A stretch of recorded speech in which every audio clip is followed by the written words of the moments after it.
Hey friends, today we are back with our last story for this week. It's our Wednesday story and it is from the case of the disgusting sneakers.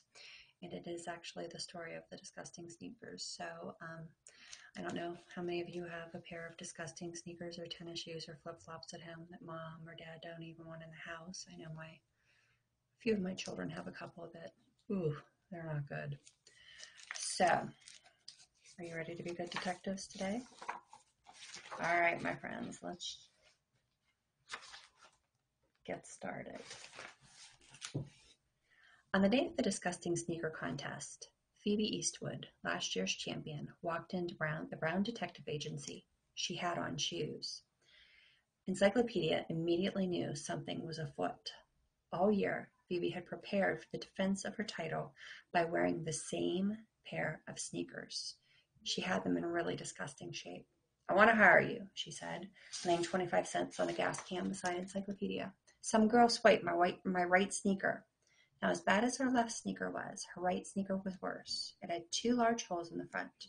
Her toes poked out like stunned tadpoles. "I kept the sneakers outside the garage," Phoebe said. "Mom never allows them in the house. She said the smell would make an elephant faint."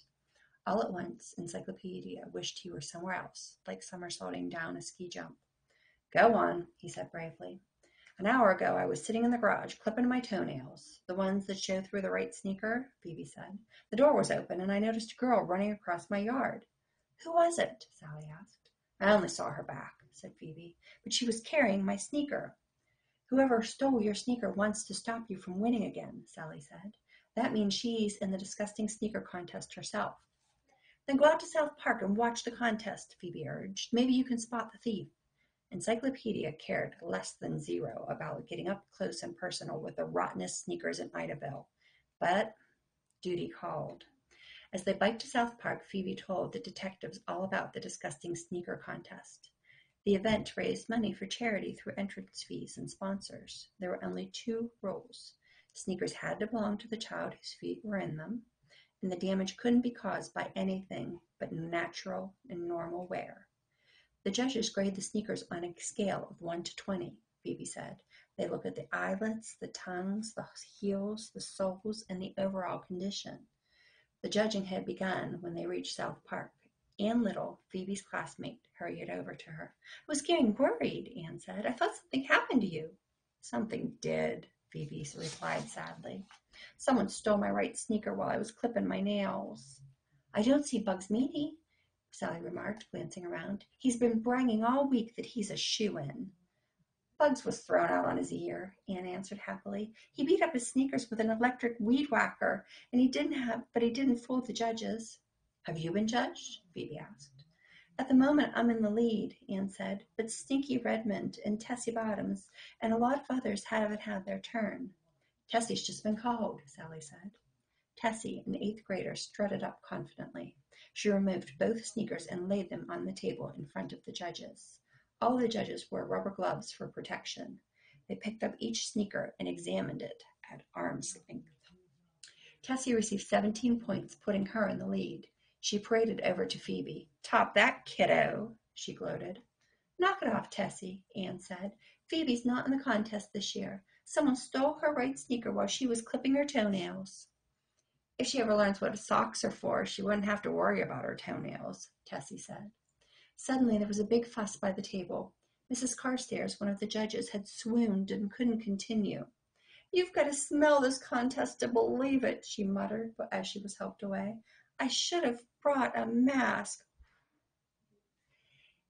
"Maybe the judges should get prizes," Sally observed. Encyclopedia mumbled. His mind was on something else. Something he had seen or heard bothered him. He was trying to remember what it was when Stinky Redmond's name was called. "Stinky could have dressed up as a girl and stolen Phoebe's sneaker," Sally said. "He's tricky enough to slip a full moon past a werewolf."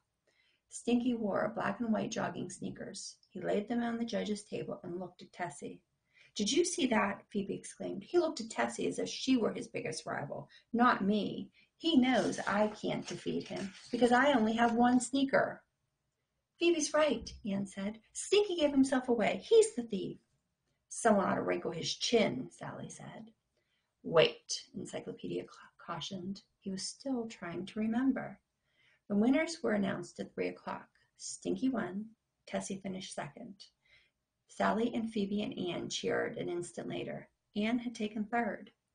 Encyclopedia didn't groan or cheer. He had remembered. "You're the thief," he said to... So who was the thief? Do you know? There was one important detail that was given in the story that one of the characters said that they gave themselves away. So you can go to the classwork tab and make your vote for which person you think it was who was the thief, and then I will reveal all of the answers tomorrow. I hope you had fun listening to the story. Don't forget to go vote on who you think is the thief in this story, and I'll have answers for you tomorrow. Bye, friends.